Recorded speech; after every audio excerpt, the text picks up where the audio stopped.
Dnes bych vám ráda představila doktora Jaroslava Slosjarika, ředitele Cimedica SK a spoluzakladatele firmy.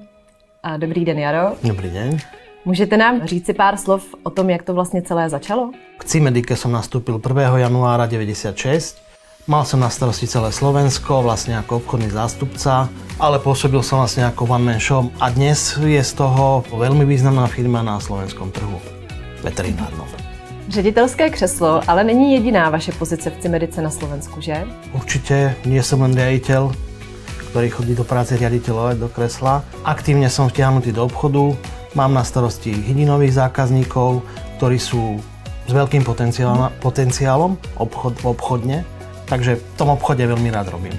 Máte při svém pracovním vytížení ještě čas na rodinu a nějaké koníčky? Tak určite, rodina je na prvom mieste. Veľmi radi s manželkou, s deťmi lyžujeme, leto trávime v prírode. Máme 2 psíkov, jedného vlastného z vlastného vrhu, 6-mesačné štenia, takže máme kopec radostí. Ale mám rada aj výzvy, mám odbehnuté 2 maratóny, jeden symbolický v Prahe, druhý v Košiciach. Já vám moc děkuju, pane řediteli, za příjemný rozhovor. Nie za čo. Chystáme pro vás další rozhovory s našimi kolegy. Sledujte nás na sociálních sítích a odebírejte newsletter.